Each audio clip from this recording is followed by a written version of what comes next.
સુરત દક્ષિણ ગુજરાતમાં હવામાન ખાતાએ આપ્યું ઓરેન્જ એલર્ટ। જિલ્લાનું ચેરાપુંજી સમાન ઉમરપાડામાં ધોધમાર વરસાદને પગલે નદીઓમાં પૂરની સ્થિતિ સર્જાઈ છે। મોહન વીરા નદીમાં પૂરની સ્થિતિ જોતા આમલી ડેમની પૂર્ણતા સપાટીથી માત્ર 1 મીટર બાકી છે। આમલી ડેમના 3 દરવાજા ખોલતા માંડવીના ગોરધા ખાતે આવેલ ડેમ ઓવરફ્લો થયો છે। ગોરધા ડેમ ઓવરફ્લો થતા 7 થી 8 ગામોને એલર્ટ કરવામાં આવ્યા છે। ગોરધા ડેમ ઓવરફ્લો થતા નયનરમ્ય દ્રશ્યો સર્જાયા છે।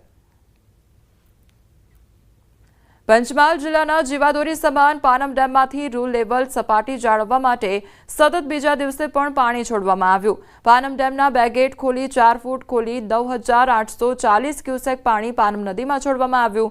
પાનમ ડેમમાં હાલ ઉપરવાસ અને કેચમેન્ટ વિસ્તારમાંથી 10640 ક્યુસેક પાણીની થઈ રહી છે આવક।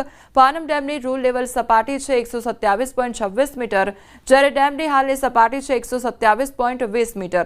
પાનમ ડેમ હાલ 97.51% ભરાઈ ગયો છે। ઉપરવાસમાંથી પાણીની આવકમાં વધારો થાય તો પાણી છોડવાની માત્રામાં પણ વધારો કરવામાં આવશે। ઉત્તરાખંડના ચમોલીમાં આવેલા દેવાલના મોપાટામાં ભારે વરસાદ વરસ્યો છે, જેમાં 2 વ્યક્તિઓ ગુમ થયા હોવાની માહિતી મળી છે। તો ચમોલી જિલ્લામાં સતત ભારે વરસાદને કારણે રાષ્ટ્રીય ધોરીમાર્ગ ઘણી જગ્યાએ બંધ થઈ ગયો છે। નંદપ્રયાગ, કામેડા, ભાનેરપાણી, પાગલનાલા અને જીલાસુ, ગુલાબકોટી, ચટવાપીપાલ અને રોડ બંધ થઈ ગયા છે તમામ વિસ્તારના। ત્યારે સંબંધિત ટીમો માર્ગ ખોલવા માટે સ્થળ પર કામ પણ કરી રહી છે। ઉત્તરાખંડના રુદ્રપ્રયાગ જિલ્લામાં મોડી રાત્રે ભારે વરસાદ વરસ્યો। વહીવટીતંત્રના જણાવ્યા અનુસાર રાત્રે ભારે વરસાદને કારણે રુદ્રપ્રયાગ જિલ્લામાં સિરોગઢ, બાંસવાડા અને કુંડથી ચોપટા વચ્ચે 4 અલગ-અલગ સ્થળોએ રસ્તો બંધ થઈ ગયો છે। વળી ભૂસ્ખલન થતા હાલાકી પડી રહી છે। ઉત્તરાખંડમાં થયેલા ભારે વરસાદ તેમજ ભૂસ્ખલનના કારણે જનજીવન પ્રભાવિત થયું છે। રુદ્રપ્રયાગના બાસુકેદાર, બડેથ, તાલજમાનમાં વાદળ ફાટ્યું અને અહીં કેટલીક જગ્યાએ ઢોર દટાયા હોવાની પણ માહિતી મળી રહી છે। જો કે આમાં સંપત્તિનું નુકસાન થયું હોવાનું સામે આવ્યું નથી।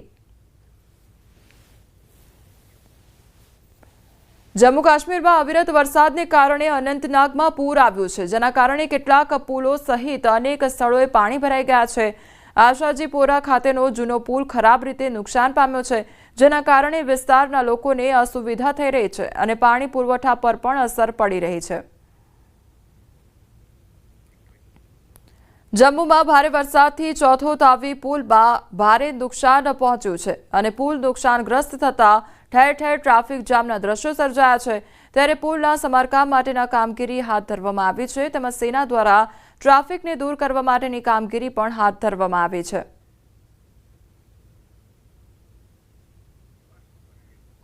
જમ્મુ કાશ્મીરમાં પૂર આવ્યા બાદ ઠેર ઠેર પાણીનું સામ્રાજ્ય જામ્યું છે। લોકોના ઘરોએ જળ સમાધિ લીધી હોય તેવું જોવા મળી રહ્યું છે। અસરગ્રસ્ત વિસ્તારોમાં લોકોની મદદ કરવામાં આવી રહી છે। પોલીસના SHO આઝાદ મનહાસે જમ્મુના મીરા સાહિબ વિસ્તારમાં લોકોને બચાવ્યા હોવાના વિડીયો પણ સામે આવ્યા છે। દોરડાની મદદથી લોકોને બહાર કાઢવામાં આવ્યા છે। પીડિતોનું કહેવું છે કે તેમને દરેક અસરગ્રસ્ત વિસ્તારમાં પોલીસ અને સ્થાનિક લોકોની મદદ મળી છે। ઉત્તરાખંડના રુદ્રપ્રયાગના બડેથ ડુંગર ટોકમાં ભારે વરસાદ તેમજ કાટમાળને કારણે સ્થાનિક લોકો પ્રભાવિત થયા હતા।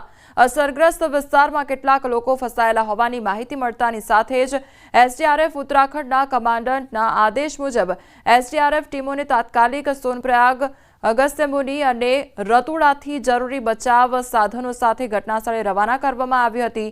તો SDRF ટીમો ભારે અવરોધો અને પ્રતિકૂળ પરિસ્થિતિઓને પાર કરીને અસરગ્રસ્ત ગામડાઓ સુધી પહોંચવાનો સતત પ્રયાસ કરી રહી છે। સ્થાનિક ગ્રામજનોને સલામત સ્થળે પહોંચવામાં પણ મદદ કરવામાં આવી રહી છે। ઉત્તરાખંડના રુદ્રપ્રયાગમાં ભારે વરસાદ વરસ્યો તેમજ વાદળ ફાટવાની ઘટનાઓ બનતા રોડ પર ઠેર ઠેર કાટમાળ પડેલો જોવા મળી રહ્યો છે। કેટલાક વિસ્તારમાં લોકો ફસાયેલા છે, જેમને સલામત સ્થળે ખસેડવામાં આવી રહ્યા છે। SDRF દ્વારા જણાવાયું છે કે તાલજામણમાં લગભગ 120 લોકોને સલામત સ્થળે ખસેડવામાં આવ્યા છે। ગધેરા પાસે હજુ પણ 2 થી 3 પરિવારો ફસાયેલા છે, જેમને નીકાળવાની કામગીરી ચાલુ છે।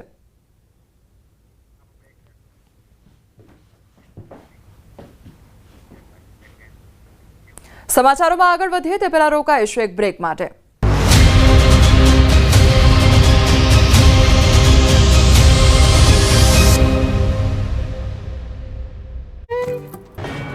સૌરાષ્ટ્રમાં આ વખતે મેઘરાજાને મન મૂકીને મહેર કરતા મોટાભાગના જળાશયો છલકાયા છે. ભારે વરસાદના પગલે સૌરાષ્ટ્રના જળાશયો છલોછલ થઈ ગયા. રાજકોટના મોટાભાગના ડેમ 100% ભરાયા.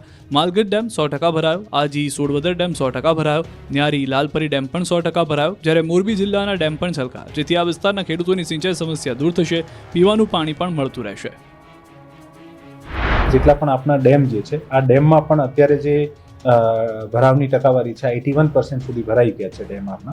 અને ટોટલ 27 ડેમ પૈકી ઘણા બધા ડેમ જે છે આ લગભગ 100% ભરાઈ ગયા છે. આમાં મોજ ડેમ જે છે 100% ભરાઈ ગયું છે. વેણુ 2 86% ભરાઈ ગયું છે. આજી 1 95% ભરાઈ ગયું છે. આજી 3 100% ભરાઈ ગયું છે. સોડવદર 100% ભરાઈ ગયું છે. સુરવો 95% ભરાવી ગયું છે. વેરી 100% ભરાઈ ગયું છે. ભાદરવો મહિનો શરૂ થતાં જ વરસાદ ભૂક્કા બોલાવવાની બદલે વરસાદે બ્રેક લઈ લીધો છે. ગુજરાતમાં મેઘરાજાનું જોર હળવું થયું છે. હવામાન વિભાગે આગામી 7 દિવસ હળવો અને મધ્યમ વરસાદ પડે તેવી આગાહી કરી છે. 2 દિવસ માટે ગુજરાતના ઘણા ભાગોમાં યલો એલર્ટ અપાયું છે. તો 31 થી 1 સપ્ટેમ્બર સુધી તેજ પવન ફૂંકાઈ શકે છે. અમદાવાદમાં હળવો વરસાદ પણ થઈ શકે છે. 3 सितंबर तक 7 दिन के फोरकास्ट में हल्का से मध्यम बरसात का संभावना रहेगा. दोनों क्षेत्रों में गुजरात और सौराष्ट्र का दोनों रीजन में ही रहेगा. બીજી તરફ માછીમારોને દરિયો ન ખેડવા સૂચના આપવામાં આવતા દ્વારકાની અંદર માછીમારોને તાત્કાલિક અસરથી દરિયો ન ખેડવા સૂચના. 29 ઓગસ્ટ સુધી દરિયામાં ભારે પવન અને વરસાદની આગાહી કરાઈ છે. ઓખા મત્સ્ય ઉદ્યોગ નિયામક દ્વારા સલામતીના ભાગરૂપે તમામ બોટ માલિક એસોસિએશન અને સહકારી મંડળીઓને પોતાની બોટને બંદર પર પરત બોલાવી લેવા આદેશ આપ્યો.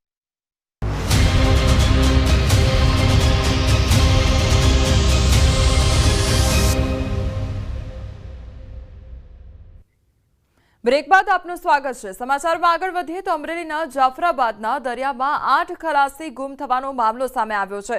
પીપાવાવ કોસ્ટગાર્ડની શોધખોળ બાદ હવે માછીમારો જાતે શોધખોળ કરવા રવાના થયા છે.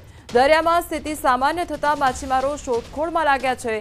જાફરાબાદની 10 જેટલી બોટ માલિકો દ્વારા મધદરિયે અલગ અલગ ટીમો બનાવી જાતે શોધખોળ શરૂ કરવામાં આવી છે. લાપતા ખલાસીઓની મધદરિયે શોધખોળ શરૂ કરવામાં આવી છે.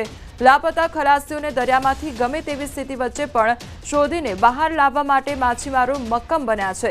દીવના દરિયા નજીક થોડા દિવસ પહેલા શિપમાંથી કન્ટેનરો દરિયામાં પડ્યા હતા. તે કન્ટેનરો દરિયામાં બહાર આવ્યા. દરિયામાં કન્ટેનરો તરતા જોવા મળ્યા હતા. તો ખલાસીઓ ગુમ થવાનો મામલો સામે આવ્યો છે, જે અંગે હવે શોધખોળ હાથ ધરવામાં આવી છે. સંવાદદાતા રાજન અમારી સાથે જોડાઈ ગયા છે. રાજન, ખલાસીઓ લાપતા થયા ત્યારબાદ હવે માછીમારો શોધખોળ પર નીકળ્યા છે, શું અપડેટ? બિલકુલ કોમલ, જે રીતે 11 ખલાસીઓ ગુમ થયા ત્યારબાદ તેમને શોધવા માટે કોસ્ટગાર્ડ અને સ્થાનિક રેસ્ક્યુ ટીમે ખૂબ મહેનત કરી, પરંતુ હજુ સુધી માત્ર 3 મૃતદેહો શોધવામાં જ સફળતા મળી છે. 8 મૃતદેહો અથવા તો જે ખલાસીઓ લાપતા છે તેમને શોધવા માટે હવે જે માછીમારો છે જાતે જ પોતાની બોટો લઈને નીકળ્યા છે. જે રીતે સમાચાર મળી રહ્યા છે તે મુજબ 10 બોટો સાથે કેટલાક માછીમારો છે એ દરિયામાં અંદર ગયા છે અને અત્યારે હાલ તેમની શોધખોળ ચાલી રહી છે. જી કોમલ. જી રાજન, સમગ્ર માહિતી બદલ આપનો આભાર. સુરતમાં વરસાદની શરૂઆત થઈ છે, ત્યારે ધીરી ગતિએ શરૂ થયેલા વરસાદે પોતાની ગતિ વધારી છે. વરસાદ લઈને વાતાવરણમાં ઠંડક અનુભવાઈ રહી છે. ત્યારે સુરતના અઠવાલાયન્સ, ડુમસ, પીપલોદ, અડાજણ, રાંદેર, કતારગામ સહિતના વિસ્તારમાં વરસાદ વરસી રહ્યો છે. તો સુરત શહેરમાં શરૂઆતમાં ધીમી ધારે વરસાદની શરૂઆત થઈ અને ત્યારબાદ હવે ધીરે ધીરે વરસાદે ગતિ પકડી છે. તો વાતાવરણમાં ઠંડક પ્રસરી ગઈ છે.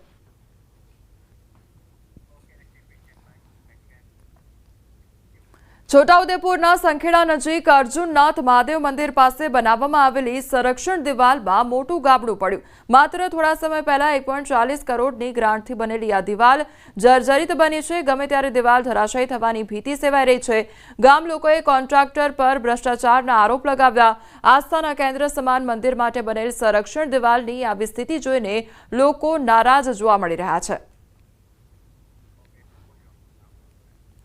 તો સંખેડા નજીક જે સંરક્ષણ દિવાલ છે તેમાં જ ગાબડું પડ્યું હોય તે પ્રકારના દ્રશ્યો સામે આવ્યા છે, જેના કારણે લોકો હેરાન પરેશાન થઈ રહ્યા છે તેમજ લોકો રોષે ભરાયેલા જોવા મળી રહ્યા છે. ત્યારે ગ્રામજનોએ ભ્રષ્ટાચાર થયો હોવાના આક્ષેપ પણ લગાવ્યા છે, કારણ કે જે સંરક્ષણ દિવાલ આવેલી છે તેમાં ગાબડું પડ્યું હોવાની આ ઘટના સામે આવી છે, જેના કારણે લોકોમાં ભારે રોષ જોવા મળી રહ્યો છે. બીજી તરફ ભ્રષ્ટાચારના આક્ષેપ પણ થઈ રહ્યા છે.